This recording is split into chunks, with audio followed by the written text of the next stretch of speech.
Good afternoon, everybody. Welcome to TED Talks Ball. We've got a Thursday afternoon edition. Got the lovely Miss Candace Hagens joining me today. She's a Seattle Seahawks expert. She was kind enough to join a couple times this season, several times before and after the Thursday night. Was it Thursday night game in Seattle? Yep. And then also before the wild card playoff game as well. And then we've kept in touch during the off season, talked a little hoops here and there when both our teams were still at both our teams were eliminated by the Lakers. And LeBron and AD did both our teams in. But Candace, welcome to the show. Thanks for joining. People can find her at Ethos Seahawks, and then also on Twitter. But we're promoting the at Ethos Seahawks podcast. Yeah, that's where most of my Seahawks content is. Absolutely. Yeah.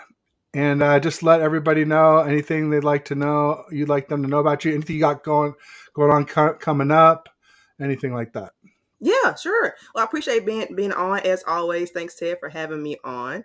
And right now, after I finish up with this, we'll get started on a series where we kind of talk about, for better or for worse, it's kind of like the segment. Going to go through each of the position groupings on offense and on defense and kind of break down, was it an upgrade, was it a downgrade? So if you're 49ers fan trying to check out, if you're not super familiar with the roster as it stands, it's a good opportunity to get up to date on what the Seahawks are looking like and how the competition will be between the two teams. Yeah, it's looking like it'll be. It looked like you guys had a good draft, and we'll get into that in more detail. Yep. And the Niners, I think, had a pretty decent draft, but we just didn't have a lot of draft capital to work with, so hard to really compare the two drafts in that manner. Got some folks in the house here. Bryant Culp saying Ted is back, so I'll say Ted and Candace. Thanks, Bryant. He has his own show. Really great guy. So is his wife, Tony Culp. She's been doing these women groups on YouTube as well, too, of really smart gals who get together and talk football as well. So check out Tony and Bryant Culp. Got Tommy Huxley in the house. He says, I love when Sea Scrub fans wear red. Let's go. I guess he likes your shirt. I ain't have time to change, Tommy. Don't get too excited. Bryant's saying hi to Jimmy Perez. Let's see here. Boy, the chat's kind of going off here. Tommy Huxley is that a camel? I thought it was a goat, but that's a camel. I think it's supposed to be a goat, but it didn't quite execute. Yeah. Anyway, and he's saying where we got Beto from Niner Sickness in the house. Beto also runs 49ers Podcast Network. It's a DM group that I'm in. Occasionally I'm not in. I've gotten kicked out a couple times in the last few weeks for being a little, I think it was the Warriors Lakers stuff. Got a little, see, when you're all Niners fans, everything's all good. Once it starts being Warriors Lakers, got a little heated, and you've seen me on the timeline. I can be a little bit, let's say, abrasive. We'll go with that. A couple later, I'm not sure what that one is, but I got Anshul from 49er Media in the house saying hello, everyone. Thanks, Anshul. Thanks for joining. Brian says, Candace, the second Seahawks content creator I'm subscribed to. Thanks, Brian. Yeah, everybody make sure you subscribe to Candace. She's great, super objective. Before the Thursday night game, she literally said, I think the 49ers will win. And then despite that, she agreed to come on after, they lost. She came on and was very gracious, fun. We still smiled, had some fun. So that's why I was like, as soon as I can get Candace back, I got to do that because she's an amazing guest. So anybody else who's thinking about it, I'm sure she would love to work with other 49ers content creators. So thank you. Yeah. There's no exclusive rights here or anything like that. It's like good talent should be shared, I think, and lifted up. So why not? Tommy Huxley's saying, hard to believe I was a substitute teacher with that spelling. That's all right. These things, you're trying to get it out quickly. You're not worried so much about the exact spelling on these things. You want to get it out while it's relevant on these shows. I get it. I know from when I've been an audience member for sure. And Tommy says, I'm only sub to Sam Dog. I think he means Sam Darnold. So I think that's a joke. But because I don't know any content creators named Sam No, personally, me either. unless he meant sourdough Sam. I don't know, but even he's not a content creator, so who knows? Hopefully, Tommy will explain. Everybody's just saying hi. See here, Tommy saying Beto runs the Lakers sickness swept channel. Yeah, the Lakers did get swept. I mean, I Yep. bet you weren't too bummed about that, were you, Candace? No, that went exactly like I wanted to, actually. I wanted the Lakers to get rid of you guys and then for the Lakers to get swept. So I don't think it could have gone better for myself. So grateful. There you go. There you go. And people are like, well, you got eliminated by the team that got swept. I'm like, I don't care. Steph's never been swept. He's never even been gentleman swept. He's never been bounced in less than 6 games. So it's just one little thing that I can hold over. I'm calling him LeBroom right now. Yeah, I don't know if you want to steal that. That's fine. That's free. People can steal that as well too. Yeah. I'm freely giving all kinds of good stuff today. So, let's see here. Tommy Huxley is the camel with 2 humps. Okay, so he did mean to do that. All right. Let's see here. Everybody's just saying hi, hey, what's up? What's up? Live chat today. Love it.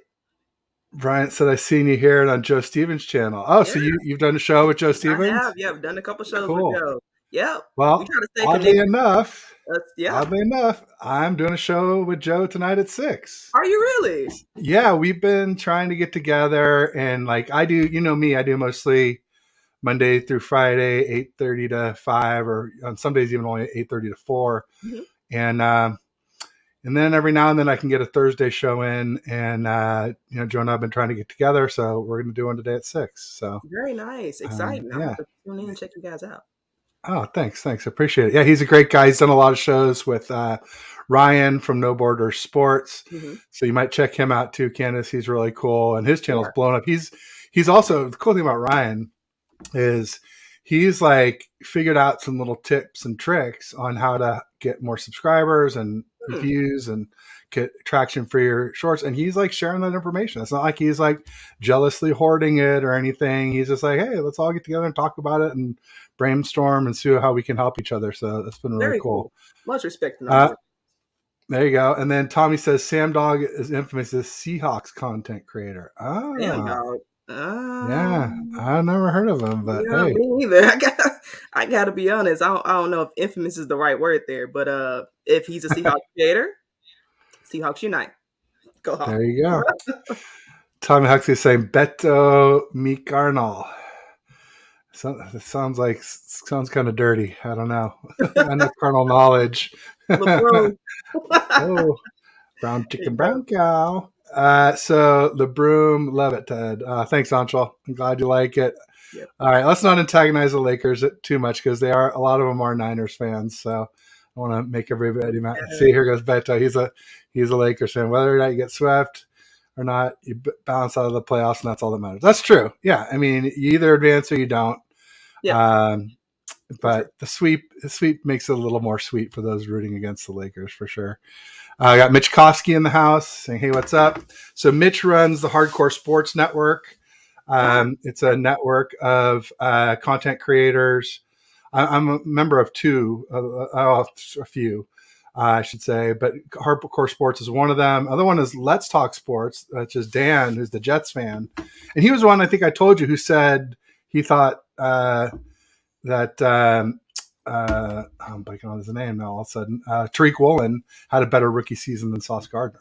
Yeah, as a Jets fan, said that. High debatable. Well, and he's a Jets fan. Oh wow, much. Yeah, much. Yeah, that's what I said. I was like, wow, great non-homer take. I thought I was amazed. He is British though, so it's maybe not the same as like a Jets fan from Jersey or something. But hey, whatever. It's nonetheless. Right, but and normally, so we're streaming right now to like my YouTube and to Hardcore Sports right now, and normally I'd stream to Let's Talk Sports, but somebody got on there during the Celtics Heat game and put the game onto YouTube, and then they got kicked off for a week. So, that's if you guys are doing a live stream of a game, like don't point your camera at the game, and turn the volume down so you can't even hear the commentary on your YouTube too. Those are two pro tips. It's one of the pitfalls when you have so many people generating content for a channel that, Yeah. it only takes one person to make a mistake to screw it up for everybody. So everybody be mindful, try and, be considerate of your fellow creators, I would say. And so it's probably just an honest mistake that Yeah, I'm guy sure. or gal probably didn't even know. So, Hard lesson learned. so then Beto is saying Joe Stevens undercover 49ers fan. He just doesn't know it yet. He does work with a lot of 49ers He content does work with creators. a ton of 49ers fans, but he is a diehard Seahawks. I've seen the back of that room, diehard Seahawks, and he's been on the way. So don't take our kindness for weakness, Niners Seahawks. There you go. And he does live up in the area. Yep. I was up in Seattle not too long ago. Sorry, I just had they found me. The sirens are coming. Anyway, I was up in Seattle not too long ago for a wedding, and actually it was Mother's Day, weekend, and man, it was so hot up there. It was crazy. It was like close to or over 90 every single day I was there, and beautiful. I mean, obviously Seattle's a beautiful town. But I was like, first of all, I was like pinging everybody, like, where do I find a good burger in this town? Because it's great seafood everywhere. But it was like I thought it was a vegan wedding that we were going to, and so I was like, oh, I need like a big cheeseburger before I go. But it turned out it was like vegetarian, and they even had some bacon for the macaroni and cheese, so it wasn't as bad as I had feared. But everybody was saying Dick's Burgers in Seattle was the place to go for a good burger. So if anybody is looking, FYI. In the area. Let's see here. So they're saying those are facts. Lo Carnal means homie in Spanish. I had no idea. Okay. All right. Or Lo Carnal. Maybe you pronounce it even different. I'm sure. We got Chad Schrader in the house saying what's up. What's up, Chad? Saying hi to Mitch. Thanks for joining. Aiden Castleman here too, saying hi. Thanks, Aiden, for joining. Appreciate you. And he said he thought it meant brother. You have to ask each other on that. We're a little lost already. We thought it was something. Took it in high school. Dirty. Can't help now. Cannot. There we go. Beto cleared up. Hermano means brother. Mm-hmm. And I get the feeling there's probably more than one word for it too. I guess there's probably like slang words and things like that. Silly Fungi in the house is a Rams fan. He said, did you go to Dick's? It's really good. I didn't get a chance, unfortunately. But next time, it's on Broadway, I guess. And next time I go, I'll definitely be sure that I make it. But Silly usually has some dad jokes for us. So we'll be waiting with bated breath for some dad jokes. He said he's been to Dick's all right. In-N-Out way better. Well, yeah, In-N-Out's the bomb, of course. Gotta love In-N-Out. But then people will start saying Five Guys, and I don't know. Five Guys is really expensive. If you're gonna go expensive, I'd rather go Shake Shack if I'm spending that kind of money personally. Let's see here. And he says, I know, but I work in a kitchen. All right. Orle Carnal. All right. I think we're good for now. He said it's all slang words. Debate over the Spanish language. Okay. Yeah. So obviously, since we last talked, a lot's happened. We beat the Cowboys. We lost to the Eagles. Obviously, Purdy got injured. Purdy had a surgery. Yep. The draft has happened. I think that's the thing that a lot of people want to hear about is your sort of feelings about the draft. Obviously, the Seahawks had a couple of big splash picks in the first round. There was Witherspoon. Is it Daryl? Witherspoon. Yep. And then obviously Jackson Smith and Jigba, the wide receiver. Something I thought was interesting about the Seahawks draft was like the Eagles. Everybody's so high on the Eagles draft picks. They took Carter and they took Nolan Smith. They took the University of Georgia. They basically did. It's funny. I had I don't know if you've met Shiv yet or not, Ramdas, but he's What's like the a name? big Seahawks fan. He's a big Seahawks fan. I think I've mentioned it to you before when you've been Yeah, on. yeah. But he's the guy I've gone back and forth with on the timeline for years, and he's been on a few times. And he was saying after the draft, like, "Oh, are the Eagles trying to prove that a college team can beat a pro team?" Because you know how people are always asking, like, "Oh, can the best college team beat the worst pro team?" That type of thing. And he said that you know, being the Georgia Bulldogs North, you Yeah. know, is basically they're trying to answer that question. Yeah, But they're but a anyway, social experiment for us all. yeah. So a lot of people like Jalen Carter, and a lot of people liked Nolan Smith. And the funny thing is, the Seattle Seahawks could have had either one of them and passed Hmm. on both. Yep. And anyway, I just love to, I mean, probably start with them, or like if Yeah. there's any sleepers you want to talk about that are like super exciting that aren't in the from the first round. Love to hear your thoughts on the draft. Sure, yeah. Well, we'll start with the first round because that's the headliners, right? That's what everybody wants to know about. Everybody wants to talk about. And so, while I was surprised that they didn't get Jalen Carter, I also was not surprised because it. So there were a lot of signs that the Seahawks were not interested in Jalen Carter. I think they just made a couple of last ditch efforts, like bringing him out for a 30 visit, top 30 visit. And I think John Snyder made some comment that character has been important in the past, but every year is different. So that kind of got people thinking. I think it was just enough to keep people guessing. But the reality is, um, the reality is that Pete Carroll, while everybody thinks, right, so the narrative was Pete Carroll is big on like projects, right? He's big on like taking the best of somebody who's maybe not looked at as a high character guy and like making him a great fit for the team. And I would say what most people don't think about, sure, it's a great question. Yeah, what most people don't think about is that Pete Carroll likes guys who already have a competitive nature, and then he likes to use that as like in terms of how to get you further than you thought you could go. Like, but if you don't have the competitive spirit already, then I just don't think they see themselves being able to draft that team. It's all about culture fit.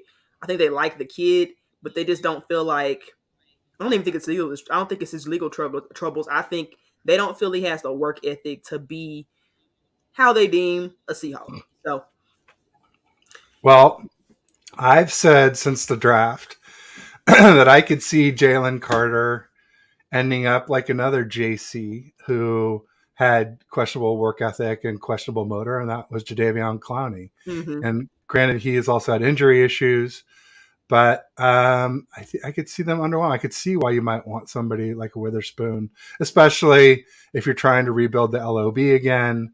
You know, arguably the best corner in the draft, or some thought the Mm-hmm. corner that the Patriots got was in that same conversation. But you know, either way, one of the top two corners in the draft. For So sure. Yeah, there yeah, was no more Seahawk guy than Devin Witherspoon for sure. Like just yeah. everything about him, the way he hits. Now, color. The reason why I was surprised was because they honestly have not drafted a corner higher than the third round ever historically. So most people Right. Like Richard Sherman was like fifth or yeah, sixth, right? yeah, yep. Yeah, fifth. Yeah, one Mm-hmm. pick above where Woolen was picked, actually. Just different years. But yeah, they both picked pretty much the same point in the draft. Their similarities are eerie.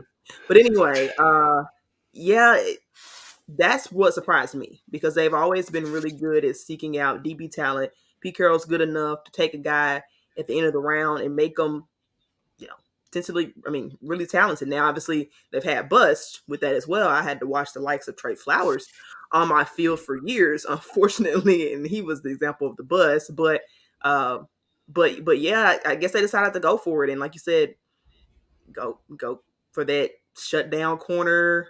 Uh, talent. We'll see how it works out, but Now, yeah, this one thing you know, I hate the Seahawks, but respect to them for developing corners, yeah, especially.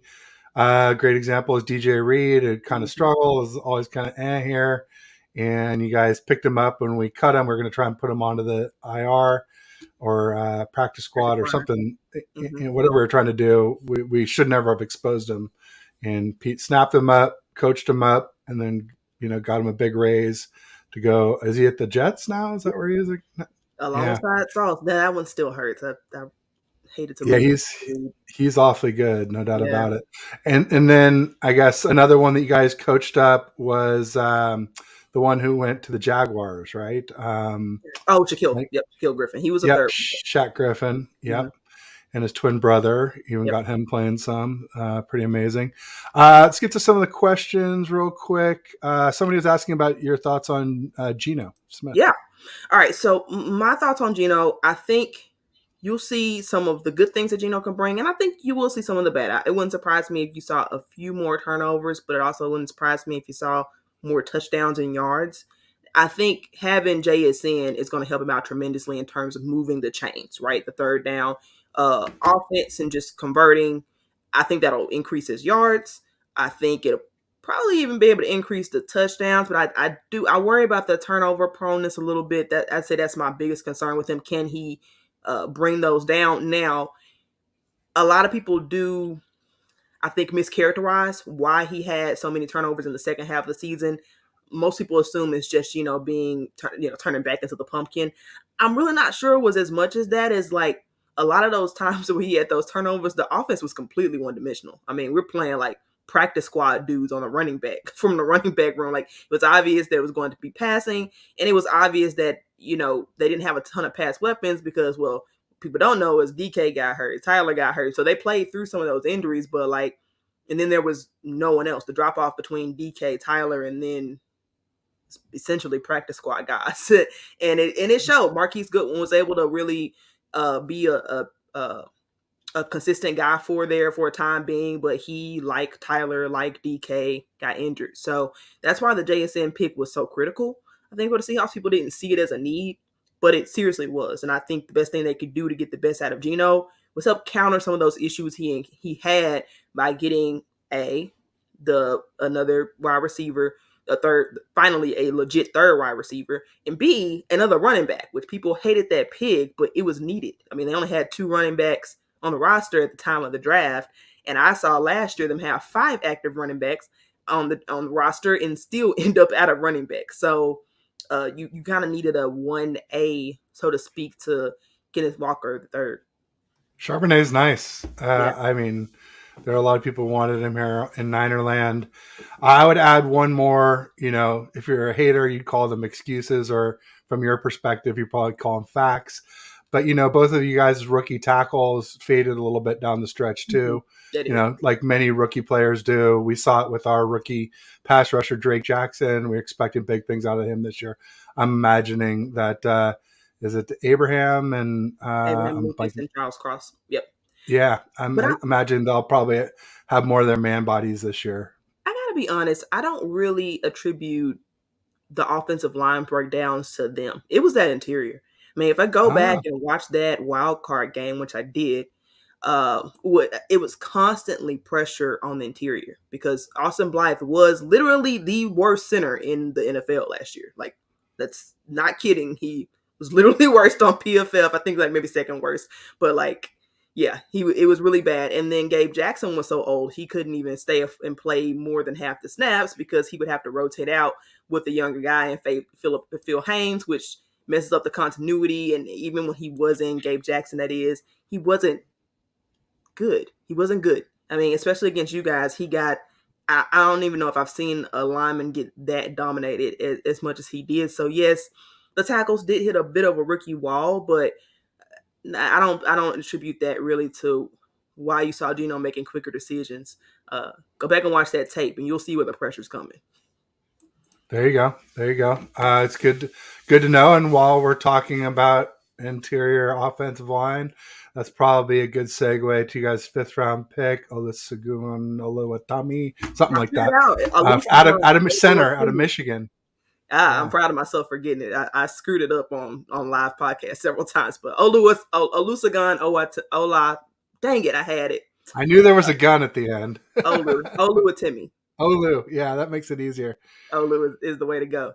So yeah, super excited about that pick. I was really surprised he fell that far. Now I see some great questions coming to the chat. I'm sort of a little distracted there. Now I don't think he'll start though. I'll be honest. I think the team likes centers with experience because they could have gotten a rookie. I mean, they could have gotten Creed Humphrey. They could have gotten a rookie center years ago if they really wanted that. I think they intend on grooming him, and that wouldn't surprise me if Olu did take the starting job because he's that talented. But I do think they like the guy who's got the experience, who's taking the reps, especially because I think the first game, week 1, is against the Rams and Aaron Donald. Do you really want to put a rookie center in that position? I I don't think so. But really high on the guy for sure. There you go. There you go. And then while we're talking about UCLA, Bryant Culp was asking about Jake Bobo, the wide receiver you guys got undrafted, I believe, right? Out Yeah. of UCLA. I think he'll be a practice squad guy, Brian. I looked at the film. I looked at a couple drills and OTAs, and you like the guy and his potential, but he is just too slow. He's just too slow, Too damn especially compared slow. to the wide receivers that they have. Like I saw, just sort of some release drills they were doing, and I mean, night and day compared to JSN, and I mean, of course, compared to JSN, but Tyler, I mean, everybody. So if they keep him around, you might see him be a practice squad guy and just kind of maybe they do. I'll give the Seahawks this. They tend to lean on those guys, and maybe that's because they've had a trash wide receiver room outside of the top two. But those guys have seen some playtime reps, so it wouldn't surprise me if he stuck around. There you go. There you go. And then we have a guy who's kind of on the bubble, who we actually drafted, Ronnie Bell out of Michigan. He's going to have a tough time making the squad too because we obviously have Debo, Ayuk, Jennings, Ray. Who am I forgetting? Well, and then I guess basically, yeah, Ronnie Bell might be the 5th. There's also an undrafted guy that we like named, I'll have to think about it. I want to say Witherspoon, but that's because it's your guys' pick. Something like that. It was something with a Winstead, Isaiah Winstead, or something like that, who's out of Eastern Carolina, who's sort of like an inch taller than Jennings and maybe a couple pounds lighter, but similar frame. So there's some questions about tight ends. Chad Schrader said he's a diehard Pittsburgh fan. Can't wait to see Darnell Washington. Yeah, Darnell Washington was a little bit of a draft crush for me. And it was interesting. We moved up to pick Jair Brown, our first pick of the draft at 87th overall, the safety out of Penn State. And I like the pick, but I will say seeing Darnell Washington come off the board 6 picks later at 93 to Pittsburgh, I was a little bit like, especially when we drafted Cam Latu at 102. I wasn't that wild about that pick. And like I said, Darnell Washington was a little bit of a draft crush. But did you have any thoughts on Darnell? Not too much. My research, I did not designate to the tight ends. The Seahawks were chock full of tight ends, and the last thing we needed to do was take a tight end, at least this year. So next year, that's a conversation. But I can't. I won't pretend to speak to him because I don't. Well, we took 2. We took Cam Latu at 102, and then Braden Willis in the 7th round out of Oklahoma, who might be more of an H-back fullback type of guy, maybe a juice check replacement in a year. Yeah, I was gonna say, is that a like Kittle insurance just because he's so injury prone, or? Well, and that was one of the questions. Some after the huddle asked if we could touch on Kittle's health. Yeah, I mean Kittle's missed a lot of games. I will say a lot of the games he missed were due to hospital balls, where Jimmy G threw the ball really high to him and got him injured. And some of it is just the way he plays, the hardcore yak, the blocking. It takes a toll. I mean, I wouldn't expect Kittle to play 17 games in a season, but I think 13, 14 is reasonable. I mean, knock on wood. Never know. I don't want to jinx him. Serious injury could happen at any time, but he usually seems to rally back from the minor injuries. And in fact, he's never really had a major injury. And in fact, he's been playing with a torn labrum for about 4 seasons, maybe. I think since 2019. You see on his right arm, he's got bandages coming out underneath his jersey, and that's because he plays with a torn labrum on that shoulder, which is crazy. He has opted not to get that fixed. He decided that it wasn't worth the risk, I guess, or the recovery, But yeah, for whatever reason, he's stuck with it. So yeah, I mean, but you know, the one thing I'll say about Kittle is we started to see what he could do with Brock Purdy, where he got 7 TDs in the last 6 games with Purdy, and it's pretty crazy because he hadn't had 7 TDs in a 16-game season with Jimmy, Hoyer, CJ, and Beathard, and I'll throw Trey Lance in there. Trey Lance threw them for a game against the Texans. Anyway, with a real QB, you might see more out of Kittle. I've always said, like, when people try and say Kelsey's better than Kittle, I'm like, if you put Kittle on the Chiefs, he'd do everything Kelsey does as a receiver, Yeah, at I agree. least. Yeah, With you just can't compare. You can't compare the best quarterback in a pass happy system to really below average or worse quarterbacks in a run first system. that. Yeah, It's really not a agreed. fair comparison. Agreed. So if we see Trey Lance, you might see Kittle unleashed deep and Ayuk unleashed deep like you've never seen so far. Because to have a deep threat receiver, you have to have a deep threat quarterback. And Jimmy G and Brock Purdy are not that. I love Brock Purdy. He's great. He really unlocked our offense, but he was not airing it out, and at least Yeah, not accurately. And when he did, he had to step in every time. He never did it off platform. And that's when you know you got someone with a real cannon, when they can do it like going backwards or sideways and still just whew, heave it out there 30, 40 yards. That's you know, a real league leading type of arm that I believe Trey Lance has. But you know, can he do the other stuff? We'll see. It sounds like he worked on his mechanics, and looks like it. he's sounds like he's throwing a more catchable ball, better spiral. We'll see if it holds up. It'll be interesting to see. Um, so we were talking about draft. We talked about Charbonnet, Olusegun. Should we talk a little bit about other draft picks? There was an edge player, I Yeah, believe. Derek Hall. Yeah, out of Auburn. Um, I Okay, like that right. pick. I Third like round that pick. or Maybe second not as round. much as the other. Second round. Yeah, it was second round. I want to say they took him over Charbonnet. Actually, I'm pretty sure that. Yeah, he's picked 37. Yeah, Charbonnet was. Yeah, Derek was 37. Charbonnet Hmm. 52. Yeah. So now I'm a little torn on this pick. And I like the player. I love his leadership. I don't know if he'll. I think he has a ceiling to him. I do, but I like the well roundedness that he brings makes him worth the pick. Just because a lot of people were upset in Seahawks, like Seahawks fanville had a lot of debates over that one, just because was the cover of the tattoo Kittle. Um, Yeah, that's what it was. Yep. but so anyway, Derek Hall is a player that he doesn't have a ton of juice to it. He's got some bend, he's got some athleticism. Really kind of killed the combine in that regard, but I he's a little slow, I think, off the snap, especially. So I'm a little worried about that. Yes, Seahawks Eddie, you're with me. Uh, so anyway, he's a little slow off the snap, and I'm a little worried about that. But I like that he can defend the run and set the edge for the team, as well as provide adequate pass rush. They needed somebody who can do both.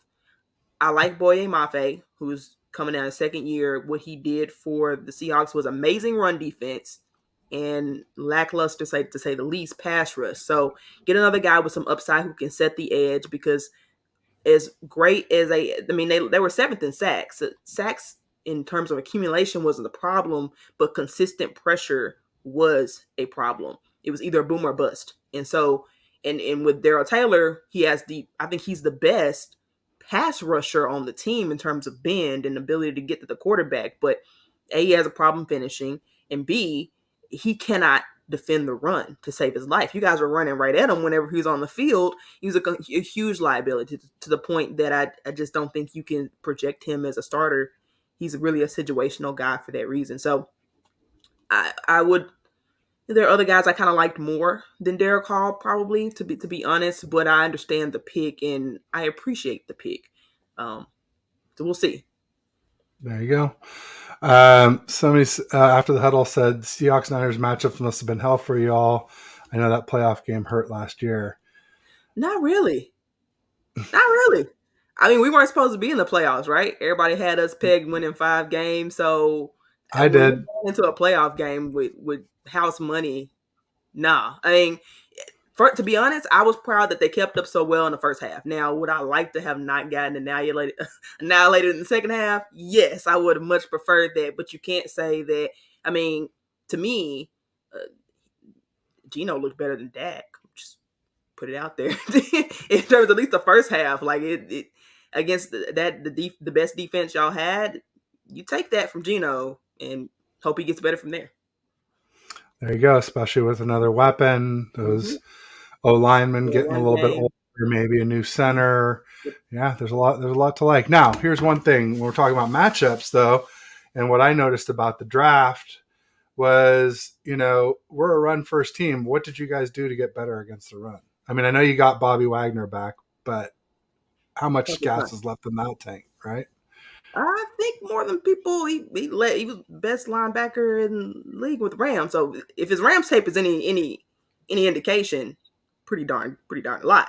Now I don't know much past this year, but I feel pretty confident he'll be fine for a year.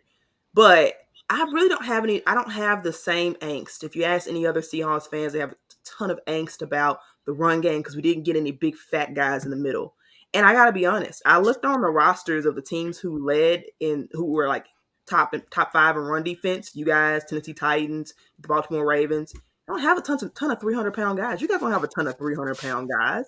You guys have like guys who are 280, 290 who are agile, who can deal with some of the motion that's involved in the run game these days. And I think that goes way further than a guy who's 330 pounds but can't move. And I think that's the Seahawks are changing their strategy in a way that I think is probably ahead of the curve rather behind the curve. And maybe it works out, maybe it doesn't. But I like the swing and I like the logic that they're doing, and they're going with the times. I mean, interesting. So you're not worried about losing Puna Ford and Al Woods then? now Puna Ford was a terrible fit. I'm actually really glad he's not back. I was concerned that they would re-sign him. Now, the loss of Al Woods hurts my feelings. I loved Al. I thought he was good when he played, but he was only playing 15 snaps a game. So is it worth it? He's getting up there. Was he like 37 or something? Yeah, I think he'll be 37 when the league's 36, 37, one of them. And, he had a pretty major injury coming off the end of the year. He was only playing like 15, no more than 20 snaps anyway on defense for the team when he was on the field. I get why they feel like just start over.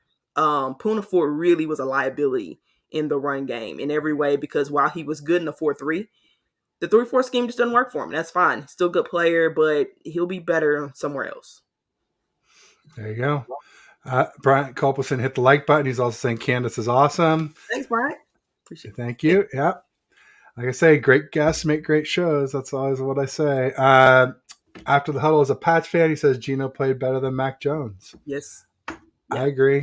Gino played better than most quarterbacks. He was top 5 in most categories, statistically, top 10, a couple that he didn't make. He had a really good year despite his sort of, tail off at the end of the year. Yeah, and people would probably call me a Mac Jones hater. It all stemmed out of the, we had that number 3 overall pick where we picked Trey Lance, and a lot of people said it was going to be Mac Jones. Some of us wanted Fields a little bit more. I did, but I really liked Trey Lance. He was like my 1B, if you will. But I had Mac last on the list, and so far, clearly he's not. Clearly it's Zach Wilson so far, but I had Zach Wilson 4th, so towards the bottom. Yeah. But I will, be a fair hater and say that, Mac Jones had Matt Patricia calling plays for him last year. And that was a disaster. Yeah, whoever thought that was a good idea, like, sorry, but that was, ridiculously bad. It seems like they got him some more weapons now, so maybe that'll help some. I think he has the potential to be, kind of like Jimmy G, maybe with some less injuries. But we'll see. I definitely don't like his attitude, and that was part of my thing with him. I felt like at Alabama, he just had everything there, like the best receivers, the best running back, and not only just running back, but like receiving running back, blocking running back, great O-line, just everything was there for him in Bama. And so I just didn't see an NFL team being able to replicate that form. Maybe the Niners might have been the closest thing with all the weapons we have now. But anyway, that was why I didn't like him. You won't like this, but he sort of reminds me of Brock Purdy in terms of how they play the game. I mean, maybe not attitude, but in terms of how they play. There are people who said that. There's a guy, Rich Madrid in Niners land, who says that Mac Jones is better than Brock Purdy. So, and he's pretty well respected. He's like a film guy too, not just like a charts and stats guy, but he actually watches films. So I disagree, but it's probably closer than people think because of the fact that, like I said, I think the Niners have the best weapons group in the NFL. And and the Patriots clearly don't, so they're not even maybe in the middle. No. So hard to say. I'll give him the benefit of the doubt, even though I don't like him. I'm not gonna slam the door on him either at this point. So I got Mariah Faithfully in the house. Thanks, Mariah. Mariah has a great podcast. She does a lot of these women's panels too, like with Tony Kolb, I think, and I know she did it with Grant Cohn when he had a bunch of gals on. Oh, cool. Really great. And she has Taryn Lewis as her sidekick on there, and they do great giveaways. They're always giving away these cool like hologram cards and all kinds of cool stuff. So cool swag. So if you ever get a chance, check out 49 Faithfully. And Mitch saying hit the like button too. Thanks everybody. Appreciate it. Both for me and for Candace. We appreciate it. So as far as other news, I mean, there's been you want to talk some about news coming out of camp? I know the Niners have had a lot because Brock Purdy finally just threw a ball. I don't think it was a football, but he threw something for the first time the other day. And it was a little bit ahead of schedule, maybe a week ahead of schedule. Thing with him is these UCL repair with internal brace. There's just barely any data for quarterbacks. I'm pretty sure the only quarterback who ever had it was Nick Mullins. And we're 2.5 years in on that, and hard to say if he's as good as he was, before. Certainly hard to say that he was 6 months in, like we're hoping Brock Purdy might be. So, because that'd be opening day, and then Shanahan said 6 to 8 months. If it was 8 months, that would be November 10th, which is Thursday Night Football of Week 10. So there's a big delta there of where it could be, because most of the data is on pitchers, which is obviously very different than standing in the pocket. So yeah.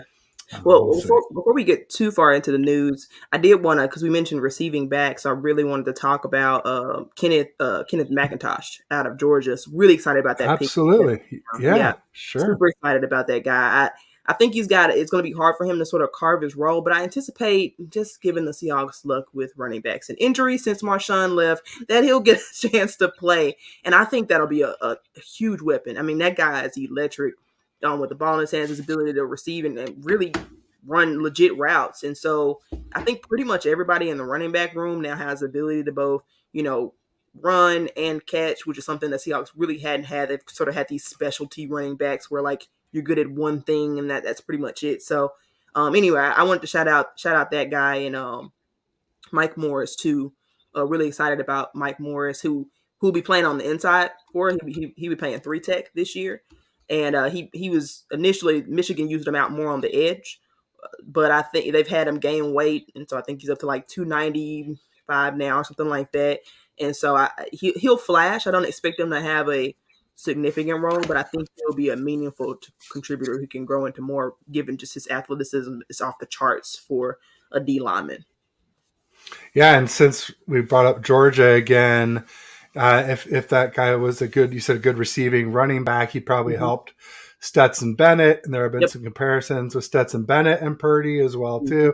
And now he's a Ram, and obviously there's a lot of question marks about Matt Stafford and his health. So could be Stetson Bennett, but I call him Drunk Purdy because he had the alcohol issues. He got a DUI or some kind of alcohol infraction, so I call him Drunk Purdy. I hadn't heard that. That's new. Okay. Yeah, instead of if you're going to do a Purdy comp, I was saying at least Purdy hasn't gotten into trouble with alcohol. I think Mac Jones did too. He had a DUI too, or he got that was before the draft. There were some booking mugshots of him from when he got arrested for his DUI. So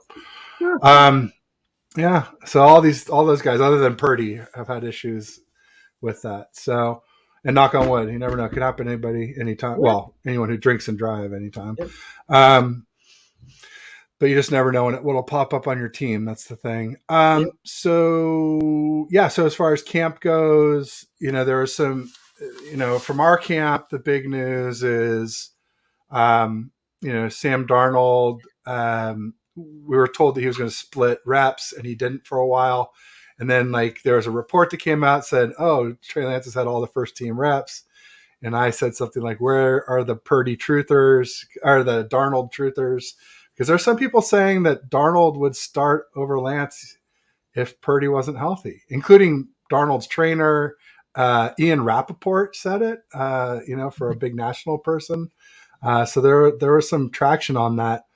And then, of course, the next day, was it today? Either today or yesterday, then he ended up getting all the first team reps. Sam Darnold did, and so everybody came back and like, oh, this didn't age very well, blah blah blah blah. So anyway, bottom line is, sounds like now the other news that came out with Purdy throwing was John Lynch, our GM, said it's going to be a competition at QB, and before that they had said Purdy was the leader in the house, but it'll be a competition. Now they're just saying it'll be a competition if Purdy's healthy. And so a little bit of different verbiage, a little bit of different, which means it sounds like anyone could win the starting job, which is pretty interesting, which is what I had hoped for. I think if we talked about it previously in shows, I'm sure that's what I said.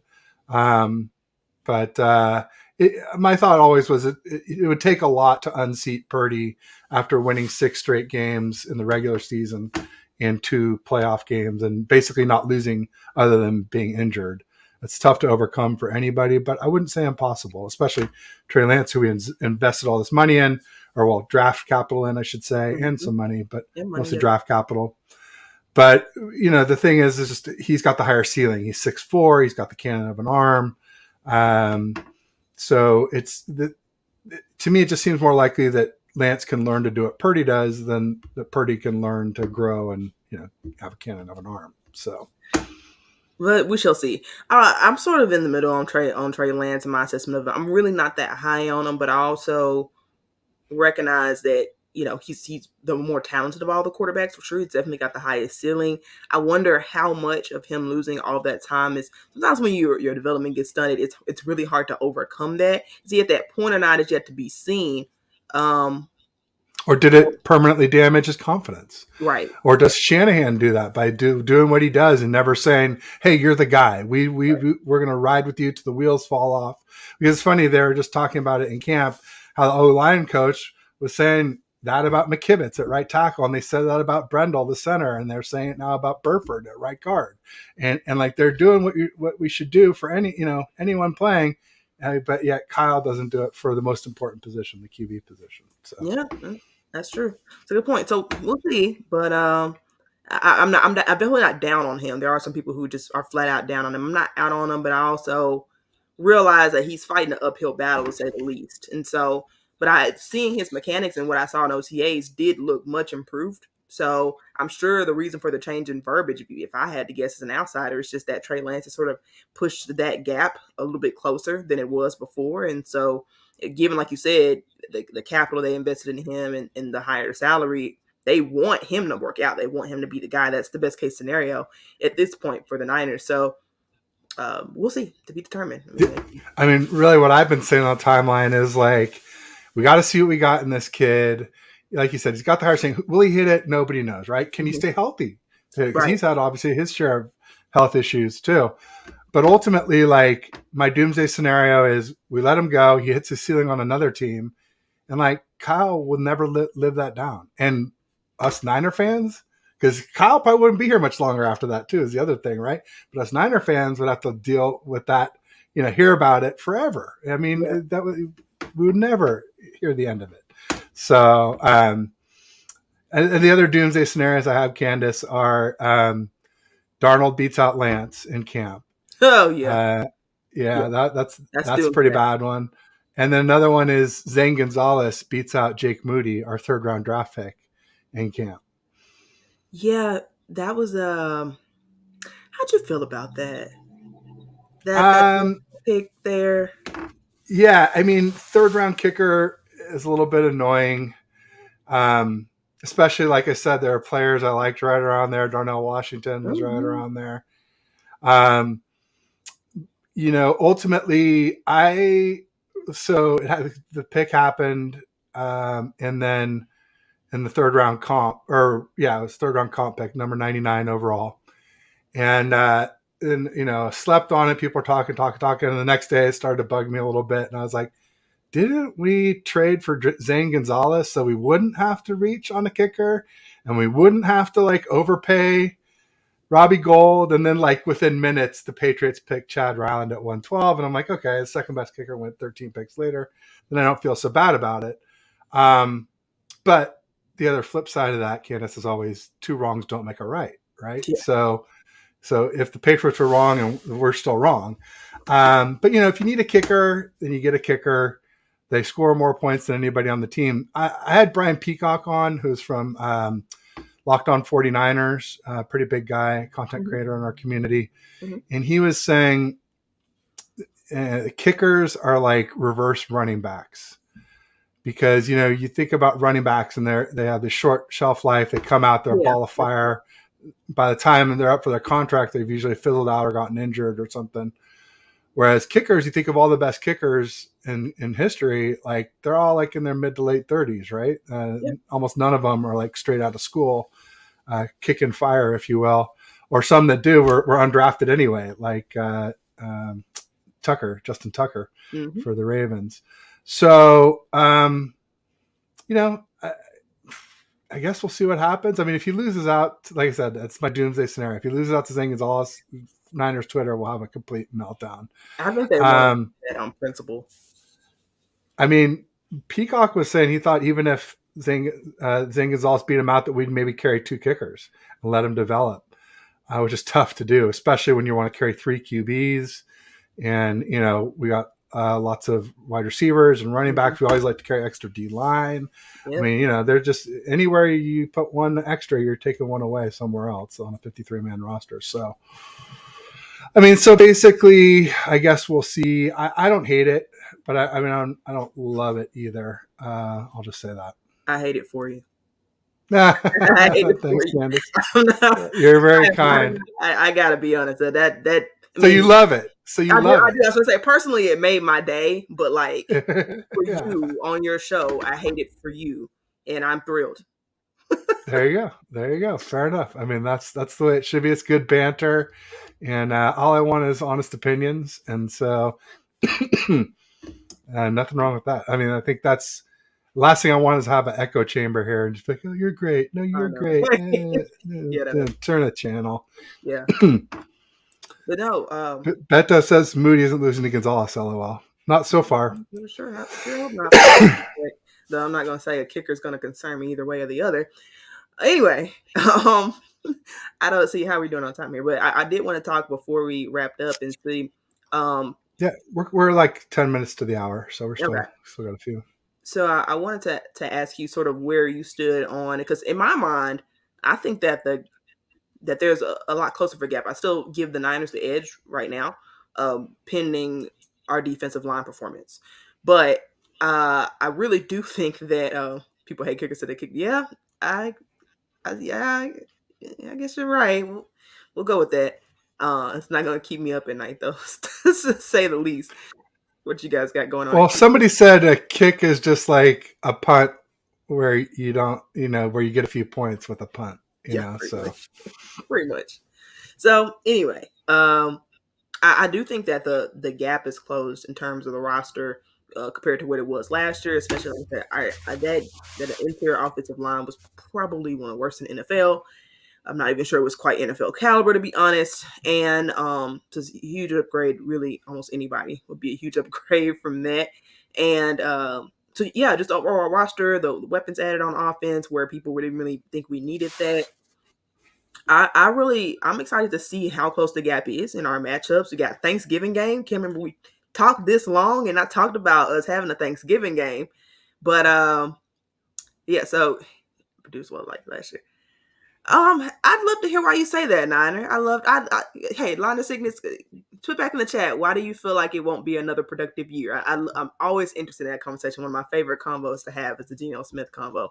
Like I said, I can see some areas of regression for sure, but I think what he did was sustainable. A lot of what he did was being able to read the defense pre-snap and having an understanding of where he needs to put the ball using intermediate and short routes to his advantage, taking advantage of the scheme, playing with rhythm, quick game. I really don't see how any of that would just go away to suddenly make his game not sustainable. So interested in your I chat. mean, Your thoughts. I said when we were on earlier in the season, I said I'd rather have Gino than Jimmy G, didn't I? Yeah, I get Yeah, that.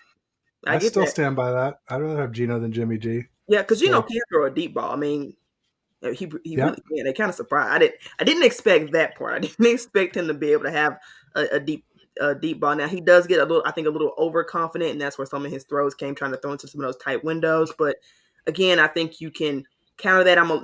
That's my biggest concern with him. I don't think he'll be egregious with the turnovers, but I would love for that 11 to come down. He had 11 interceptions last year. I love that number to decrease. I don't think that's going to happen. It's more likely that it increases, especially given that I do think he will get some more touchdowns, because I think the third down offense was just, quite frankly, not that good, especially at the end of the year. So there's a lot to build on, in my opinion, with him.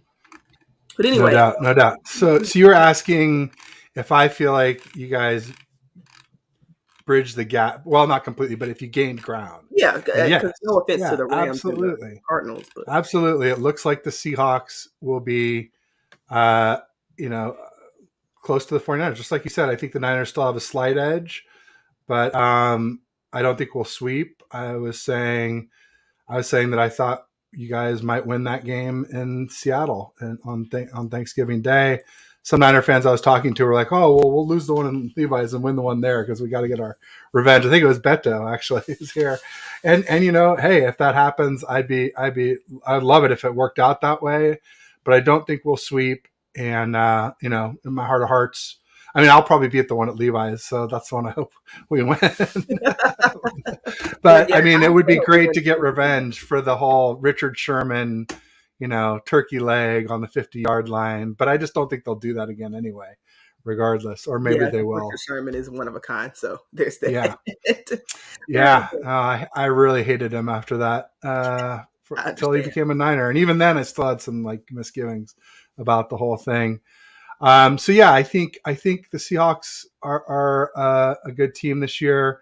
It's interesting because there was I sent a list to somebody. I did a list of top. Here we go. I got it here. It was Dave the Purple Hulk from the Minnesota Vikings. He came on and did a show with me, and I shared with him before the show my NFC rankings, and I had, of course, Niners number 1, Eagles number 2, Cowboys number 3, Lions 4, Seahawks 5, Giants 6, and Vikings 7. And then it was really interesting today. Sunday Night Football on NBC came out with their top 10 rankings for the NFC. I just got to bookmark it here, so I don't have to search through DMs to find it anymore. But ultimately, Sunday Night Football had my exact ranking, except for they had Eagles 1, Niners 2, Cowboys 3, Lions 4, Seahawks 5, Giants 6, Vikings 7, and then they added in the 3 after that, which were Saints 8, Green Bay 9, and Rams 10. I totally do not agree with Green Bay or the Rams. Saints, sure, they could. They have a great defense. They have Derek Carr, I think, is pretty good. I think he's kind of like Jimmy G, but doesn't get injured very much. Pretty much. And they have a really good D, I think, this year. But yeah, I mean, Green Bay, come on, with Jordan Love, get out of here with that. And the Rams, they're a shell of themselves. They have fallen apart this offseason. In fact, I got a banner with all their people that left. I A can lot. fly that. Just say the team. It's less words. Oh, I mean, my God, Ramsey, Wagner, Nick Scott, Taylor Rapp, Greg Gaines, Leonard Floyd, and then A-Rob? No, both A-Robs. Yeah. Allen Robinson and Ashawn Robinson. Yeah, So, which is crazy. yes, a ton. Now, I will blatantly disagree with the Lions pick. I think people Mm-hmm. are not overhyping the Lions, because I do think they'll be a good team, but I think if you look roster for roster, I think everybody's paying attention to how the Lions were last year, and they were Mm-hmm. good. But I think they've lost Jamal Williams. I think they really don't have a plan as a wide receiver until And James. DeAndre Swift, too, as Yes, long as and we're talking DeAndre about that. Swift. I think they're what's the shoot? Oh, Jameson. I can't remember his last name. The guy, the wide receiver, Yeah, suspended. 6-game suspension for Yeah, gambling. and so I Hmm. think that'll probably give them a slower start. They've got some new defensive pieces, which will probably make them better defensively than they were last year. But I also think that it may take a minute to get the ball rolling. So I definitely confidently put Seahawks over Lions for those reasons. I don't have any problem with that. I had them 4-5. They could be 5-4. Sure. I think I got to go back and look at the Cowboys roster because I'm not well Well, Cowboys. they added Stephon Gilmore to go on the other side of Trayvon Diggs, so that's a big upgrade. Because also Stephon Gilmore's been playing with an injury the last couple of years, so people thought he was Don't have washed it. or lost a step, and apparently he's like looking like his old self. So Oh Lord. he was always up there. Yeah, I mean they always say that, right? I'm Yeah. in the best shape of my life. I get it, but but they also said that about Russ too. Didn't Russ just have a clean out in his knee too? So I mean, you never know. Those things, meniscus. Lost weight, which is good for him. But I think Yeah, he was getting a little pudgy, wasn't he? yeah, coming in the training camp last year, he sort of Or kind of just thick. I wouldn't say pudgy, but he was just thick, yeah, right? yeah. Yeah. Now he's more in shape. I'm not sure how much I'm going to credit to the knee cleanup All surgery. right. Well, but all right. So with the Lions, though, their secondary, they got C.J. Gardner Johnson, who is a stud from the Eagles Yeah, by way of the Saints, and he was yeah, good with the Saints. A little bit dirty. I'm not wild about him character wise. I feel like he does some shady things, but he plays tough. mm-hmm. And he's skilled. Yeah. Then they got Cam Sutton from the Steelers, pretty good corner, Pretty good. very solid. Mm-hmm. They got Emmanuel Mosley from us, who I really like. The only thing about Mosley is he did his ACL week 5, so who knows? It might take him a good chunk of the season to really be back to 100%, mm-hmm. or it might even be next season, right? As a lot of times happens with ACLs. And they did some other good stuff. I know on defense, they already had him on Ross St. Brown. Goff played well. They added, didn't they take one of the best tight ends or the best tight end? They took the guy out of Sam Laporta. Yeah, it was the last Matt Stafford pick they used for Sam Laporta, who is a really good tight end out of Iowa, where Kittle went. They already had Amon-Ra St. Brown. I don't know. I just felt like last year their offense was clicking, and their defense was just crap. Terrible. Yep. Yeah, agreed. Crap. They have upgraded that defense. And so I feel like they've done some stuff to help the defense, and I think that they also drafted this running back who people are saying he's like Kamara but faster, and also Kamara is going to get suspended for about who they draft? At least 6 games.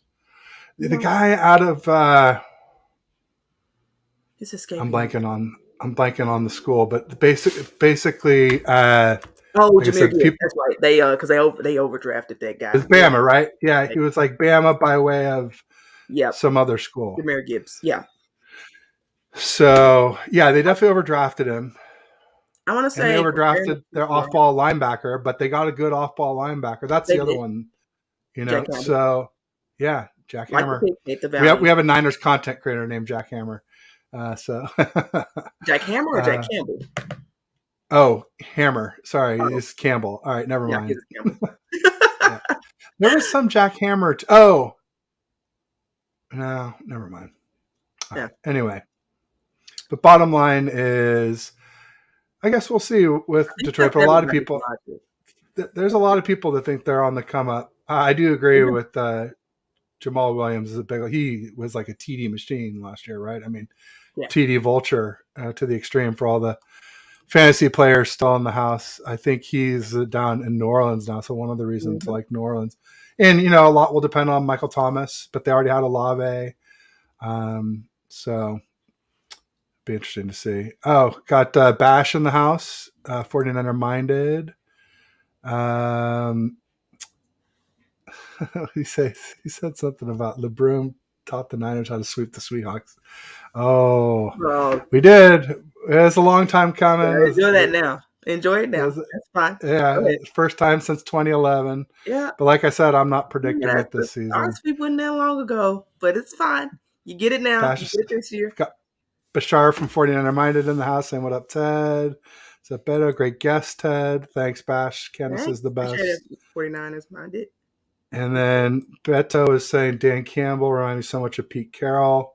I see that. He's got that kind of rah-rah, bite the kneecaps. He's I more of can a see that. tough guy about it, but yeah, I get the similarities in energy for sure. Does Campbell chew gum? I don't know. No, nobody chews like Pete. Just no, He commented on the red. Somebody already mentioned that. no. Yeah, I'm Tommy wearing Huxley. TLC. I'm repping TLC today. It's my favorite girl There group. you go. Tommy Huxley mentioned that earlier. You won't. She won't make that mistake again. I'm sure. No, Uh, now, no, I'm repping honestly, TLC. It's my favorite girl group today. it's my fault because I rushed Candace. I was like, "Hey, well, no, I won't say why, but we wanted to start a few minutes early Yeah, we today, wanted to so get a little ahead of the game, so I didn't have time to that's change my. right. I wanted to wear I wanted to wear my woolen jersey today, but I didn't. I had to run some errands before. So anyway, it's cool. What a Have you? steal! Well, real Yeah, quick, we should talk a little bit about the Niners draft. We haven't talked too. I mean, we talked a little bit about Jair Brown. We're pretty happy with him. Ball hawk, a lot like Hufanga, Mhm. slow 40 time, but plays with anticipation. Seems to have faster film speed, and he's a ball hawk. Just needs to work on coverage skills, just like Hufanga needed to. And then obviously Moody, Cam Latu, tight end at Alabama. I think he's a good route runner, but hands aren't great. Not an excellent blocker, but a decent blocker, willing. And I guess he gets some decent yak, which is, I guess, part of the reason why we liked him. Probably. I don't like the pick that much, to be honest. We got Darrell Luter out of Southern Alabama, who's like a nickel, and he plays boundary corner as well, too. We'll see how he turns out. Fast guy. We got D. Winters, who's a really fast linebacker out of TCU. Really similar build to Dre Greenlaw. And then there was another fast guy, Robert Beal, the edge out of Georgia, who's sort of their third edge and a speed edge, kind of like maybe like a D Ford replacement potentially. Not quite on that caliber, but same idea, developmental. You're just going to need some time to develop more than likely. Yeah. And then we talked about Ronnie Bell a little. We talked a little bit about Braden Willis. Then there was a seventh round. Our last pick was a seventh round linebacker out of Purdue named, I want to say Jalen, but Graham. I know his last name's Graham. And he's been doing real well at OTAs. So we'll see. Keep an eye on him. I guess if the other guy was a Dre Greenlaw clone, this guy's built more like Fred Warner. And Purdue, obviously, they always say scout the player, not the school. But if you were going to scout a school for linebackers, Purdue's a pretty good one for that. So, and then there's some undrafted guys. There's a guy named Jack Coletto who's like this fullback linebacker guy. I think he's maybe going to try and replace Juice someday. And there's this guy out of Shepherd named Joey Fisher who played tackle, but we're probably going to use him as guard because he has short arms. Undrafted, but real strong and anyway, but short arms. So we'll see. Yeah. And that's the overview of the Niners draft. A lot of people were excited about D. Winters so far. He hasn't really showed up yet, but it's early. It's early for all. It takes years to know for some of these guys. So we'll see. Bash was saying I saw TLC cameo 92 Summer Jam. R.I.P. Left Eye. Yeah, I just saw him Lisa Left Eye. They're still touring. I just went to go see him last year. It's actually where I got the shirt. So anyway, right on. Cameo. Yeah, that was the old Bay Area radio station here in San Francisco. 92. Bash, how old were you in 92? You had to be a young pup back then. Yeah, I was a little before I was born. I'm not gonna. That's a couple years before. I'm old fart. I was 22 by then, but some of these other guys are a little bit younger. He's also saying my first cousin grew up in Seattle, and they're Hawks fans. Nice. Candace is actually, you're out of Nashville, right, Candace? I'm in Memphis. Yep. Memphis. Sorry. Yep. Tennessee. They are. That's why you're Grizzlies. Correct. I live in Memphis. Yeah. Stupid Ted. Come on. Yeah, it's just she's Seahawks Grizz. Yep. And we were talking earlier in the show about how both our teams got eliminated by the Lakers. Congrats, Beto. There's a little tip the cap to your Lakers there. Beto's flirting. He says, great guest, Ted, not only knowledgeable, but cutie as well. Thanks, nice, Beto. Appreciate that. Hey, by the way, make us all blush. Still hadn't heard your content on how Gino is going fall down. I'd still love to hear your take on that. Well, I'll say one thing. I believe in Geno. I worry about him. I think he's a legitimate threat. Um, I did say I'd rather have him than Jimmy G. I did see something though where like leading into our playoff game, like you guys went on a win streak to make the playoffs, and somebody like listed out the starting quarterbacks that Geno beat, and it was like, ooh, Oh yeah, no, that was it a made soft like sure.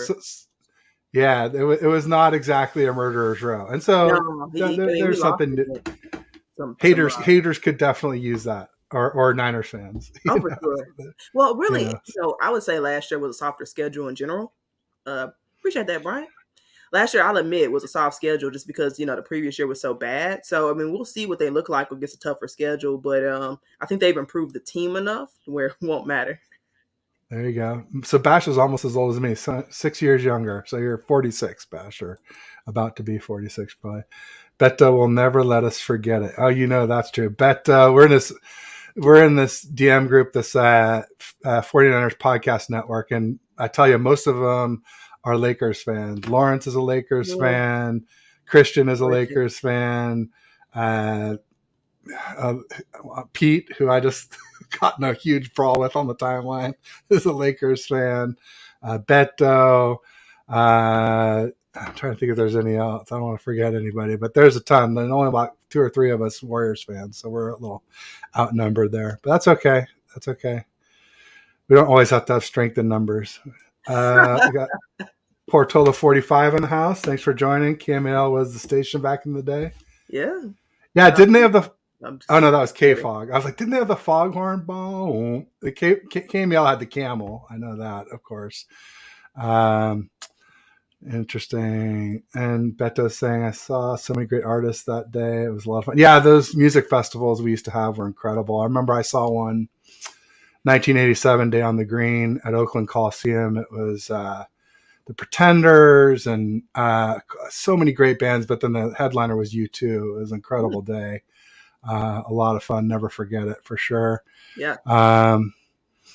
So Portola's saying my favorite summer jam was back when Black Sheep performed. They tore down Mountain View. There you go. So that was probably at Shoreline Amphitheater in Mountain View. Really good sound system, sound setup. It was like built into an earth wall, and most of the seating was GA, and there's like assigned seats towards the front. But really, really great sound system there, or acoustics for a lot of Dead shows there at the Shoreline Amphitheater I went to, for sure. And what was one? Oh, my buddy was a big Steely Dan fan, and so he literally camped out for the tickets, and then camped out to be like first in line. Oh wow! So that we could get the prime GA seats right in the center field, first row of GA. But it's a little bit of a cheesy band, but it was a lot of fun. Brian Cope saying "Go Lakers." I guess he's a Lakers fan too. Oh man, just so many Lakers fans. Speak of the devil, here's another one. Lakers Nation. Lawrence Jackson Jr. Platform 246. He's another great Niners content creator and pain in the rear end Lakers fan. So all the smart ones are Lakers fans.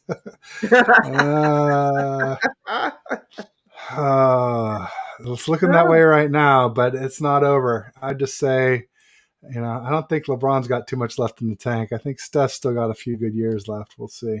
What are they going to sure looked like it in the playoffs. Steph was amazing. I mean, he really carried us. Nobody else. He had no help. What? No, he didn't. I was saying when I got into the fight with that guy in the timeline, I was saying basically that, to me, I said the only core players left on the Warriors are Steph and Wiggins. And I'm a Draymond guy. You may have seen me. I fly his jersey. I've got this Warriors poncho I wear and a Warriors visor. But Draymond's been my guy since he got there, and I'm straight up saying now he's expendable. And so is Clay. Yeah. Clay can stay, but if he does, he's got to be willing to take less pay. Is what I'm saying. That's the word on the street here. Probably not. Well, then Clay can go. Honestly, I love the guy, but you can't. You got to. There needs to be some change. I think Bob Myers knew that, and so that's why he resigned. He didn't want to be here when I think really Draymond, he didn't draft Clay and he didn't draft Steph. So it was maybe Draymond he didn't want to part ways with. So we'll see. I think that's a writing on the wall there. Bash says Ted is all about the classic rock. Yeah, there was a question today if you could like go to any rock show that you missed. And I didn't tweet it, but I was thinking like Queen or Pink Floyd would be two shows that like I think would be pretty epic to have seen if possible. What would your show be, Candace? Any band all throughout history? Any band out there? See, I didn't really listen to a ton of bands. I did listen to a lot of Green Day. I did listen to a lot of Paramore, but Or again, just any show. Any oh, show. It in doesn't have to be a general, band. Yeah, sure. any show. Man, I don't know. Shoot, I don't know. Well, give it some, let it Yeah, percolate I for a think I have minute. to. That's tough. That's a tough question. And we are going to probably start trying to wrap it up before too long. We had talked about an hour 15, hour 30. We're about an hour 15 in here. But everybody's just saying what's up, saying church. Oh, we got Jess from East Coast Red and Gold in the house saying what's up, faithful. She does a show every Wednesday at 5 Pacific, 8 p.m. Eastern. She had one of the great Niner content creators on this Wednesday, Jordan Elliott. So make sure you check out that show if you haven't seen it yet. Bash says Clay will be the better sixth man at this stage. Yeah, exactly. I like him a lot, but yeah, exactly. I mean, he went 8 of 11 in the Lakers series from 3 and scored 30 points in 31 minutes. So he's still got it in him to do that. It's just so inconsistent now. And like he had 301 threes this season. Like he's only the third player to ever do that. Only Steph and Harden have ever broken 300 threes in a season, but like he jacked up a lot that he missed. So I mean, it's about the efficiency too. You got to keep that in mind. So everybody's just saying hi, hey, Green Day, yes. So anything else? So we talked about the NFC. Should we talk about the AFC? Any risers or fallers you see going on there, or just top teams in general in case we disagree on that? Well, no, I think it's pretty straightforward for the AFC. You got your Chiefs, your Bengals, your Bills. Assuming Josh Allen can fix his turnover problem without his coach, that's a question mark. It is something I'm keeping an eye on. I don't know what that will look like. I don't know. I can see a slight regression from Josh Allen, but it'll probably be better than like his first couple years. Anyway, Baltimore is looking pretty good. I still don't believe in their wide receiver core, but at least they have one now. Like, so there's that. Whereas I don't think they really had a true wide receiver core up until now. OBJ, Zay Flowers. There was some talk that maybe DeAndre Hopkins, D-Hop might go there heard too. Yeah, there is and that would be probably my favorite place for him to go. Afternoon, David.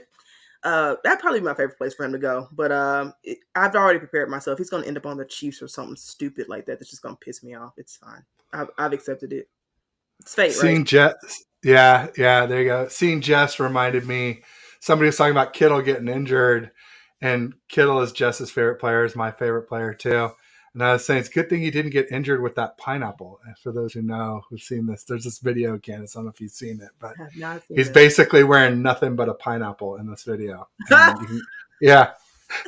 And so I was like, that would be probably a painful. You might miss a few games with that one. But it's really embarrassing. I don't know why the hell he did it, but he doesn't care. Anyway, it was going. He doesn't care. You're right, and that's kind of why I love him. So yeah, a lot. That's why people like Lawrence Jackson Jr. can't stand him, even though he's a Niners fan. He's like, Kittle.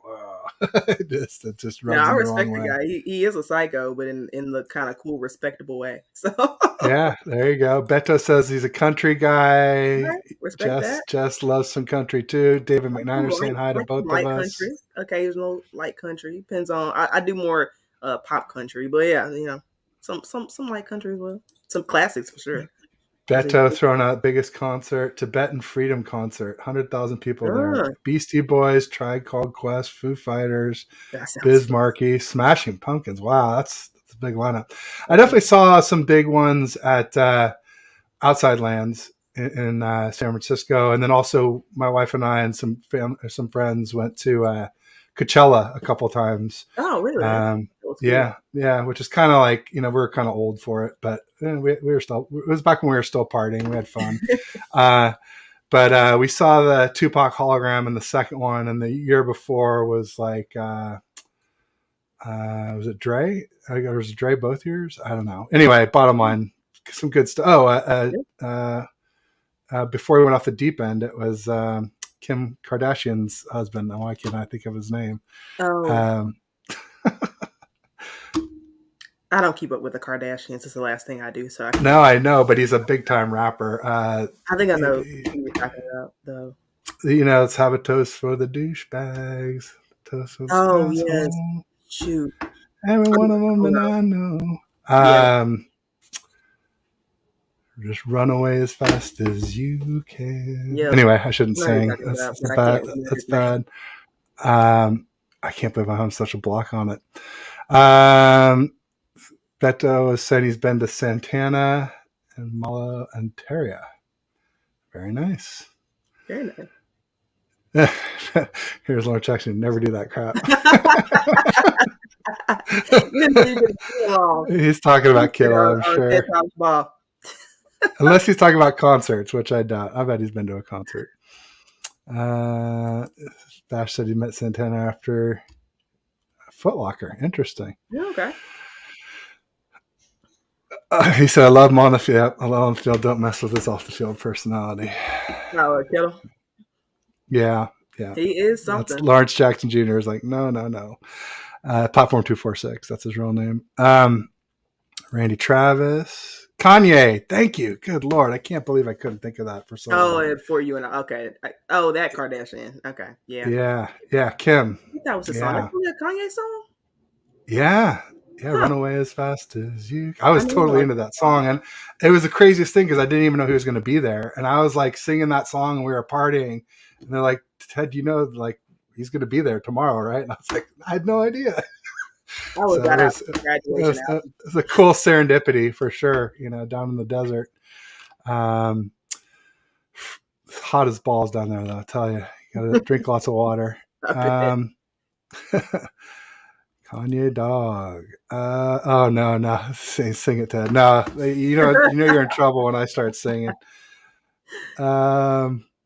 Anyway, I think we've covered most of. Well, it's as far as the AFC, I would throw in, like huge if, like most massive if you could have Miami Dolphins if Tua can stay healthy. I think they've done some great things, but I just don't trust him to stay healthy. Yeah, great roster. It is a great roster. And the Jags, I feel like, are on the come up, even despite Trent Baalke, who I hate as a GM. I feel like they've done. Yeah. They upset the Chargers in the playoffs, and they added more pieces, and they got some young pieces, and they got that Josh Allen, the other Josh Allen, who came out with Bosa, the defensive end, and they had the number 1 overall pick defensive end, who I think people still think might blossom there. You said the number 1 overall pick defensive end? Mm-hmm. Yeah, they were the only team ever to go back-to-back number 1 overall picks. Gotcha. Okay. Gotcha. Not Josh Allen, the newer one in the last couple of years. Okay. Like since after it was either before or after Trevor Lawrence. It must have been after Trevor Lawrence. Yeah. They took a D end the next year, number 1 overall. Anywho, and it was a reach, but I still think he could be. I think they'll be productive. I think they'll be like the Jags, bottom of the NFL Jags. But didn't they get a good receiver too? Oh yeah, hell yeah, they did. They got the guy who was the Atlanta Falcon, who was busted for Calvin Ridley. Oh, Calvin Ridley, who had the 1-year suspension for gambling, and the Jags picked him up, and now as soon as the 1 year was up, he reapplied, reinstated. So that's a big pickup because he was killing it in Atlanta before that happened. Assuming that he doesn't drop off. I see them in year 2 of a rebuild because really, let's not count the Urban Meyer days. I see them in year 2 of a rebuild. I do think they're building something. I still say they're a year away, but I could be wrong. I'm not down on them. I just think they're a year away from really, being super competitive. Yes. Tony Colt, this is Bryant's wife, is here saying, were you just singing a Kanye West song? Yeah, and I couldn't think of his name. Yeah, it was embarrassing. Do not clip it. Do not clip it. Yes, that's so cool. Talking about Kittle's pelvis. Yeah, covered only by a pineapple. It Yeah, was BAD. But obviously. I'm sure. I'm sure. Oh, see, I was gonna say I'm sure Jess didn't mind. She loves Kittle. So, uh, anyway, cool. So, should we do? I mean, what do you think? I mean, so you think the Niners might win the NFC West, but it's not a lock. I'm not sure. I think it'll be. One I think it'll be thing. a close battle to the end for sure. I think that game at Levi Stadium will probably determine a lot for sure. Not. I think we'll split more than likely, but I think the Seahawks got a chance there. Just because I'll be honest, I think you guys, yeah, relatively speaking, last year was better injury wise than it was in years prior, and I feel like you might go back to regression. Y'all just seem like an injury prone team, so I don't know how many of your star guys and your top guys are going to. Who passed? What?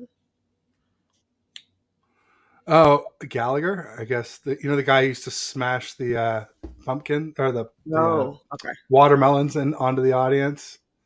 It was kind of cheesy, but he was Yeah. popular back in the day. Yeah. Okay. Um, But I yeah, think so he I don't got know. I'm not political too. seceding that. I'm not seceding necessarily that you guys will win the NFC West for sure. Okay, fair enough. But you feel like we have a slight edge. Well, here's one thing. Whatever edge we have will be mitigated some more too by the fact. I don't know if you saw, but Niner fans are acutely aware of the travel schedule, and basically they aggregate your entire season. They come up with a score, and we're minus 20, and so that means we have 20 less rest days than average. I did see that. And there are three teams that have 12 more days than average. The the Jets, the Bears, and I forget who the third team is.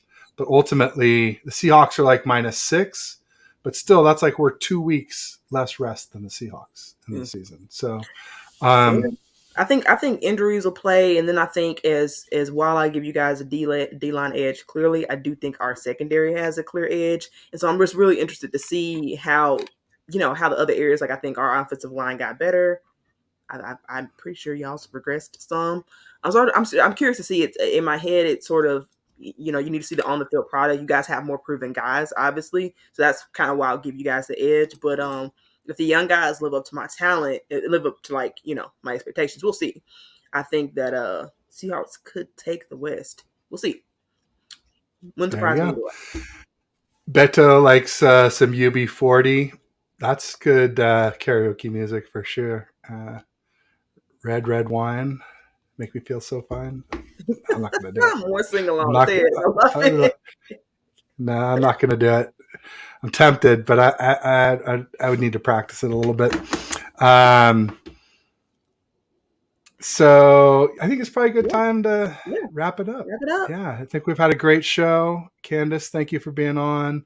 Let Yeah. me just fly your banner again so everybody knows where to find you at Ethos Seahawks. Yep, I'll be doing Um, like I said before, I'll be doing a series of For Better or For Worse, kind of go through the positional groupings on offense and defense, and I'll probably do some 49ers comparison just because you guys are sort of the standard right now, so where are we relative to where you guys are, and um, do some pro cons, all of that. So be sure, it's good stuff. So tune in, follow Ethos Seahawks. I have at Seattle, no, I have not. Unfortunately, it is my lifelong dream. But no, unfortunately, the timing never works out for me to be able to go when I want to go. So I'll probably try to do it next year. But somehow they always manage to come to Tennessee. Like, I don't know how that's worked out, but almost every year they manage to come to Tennessee, and so I've been content. This year they're coming to Tennessee on Christmas Eve, though, so I don't even know if that'll work in my favor this year. there you We'll see. go. So they want me to sing it. I would do like red, red and gold. You make me feel so fine. You keep me rocking all of the time. Anyway, that's all I'm going to do. That's great. I had to make it a Niners thing. So anyway, thanks everybody for tuning in. Thank you, Thanks, Candace. guys. Always Thanks, a Ted. pleasure. And we'll chop it up soon as we have something new to chat about. Yeah. Peace. I'll say peace. Go Niners. You want to give us a go Hawks or something Go like that? Hawks.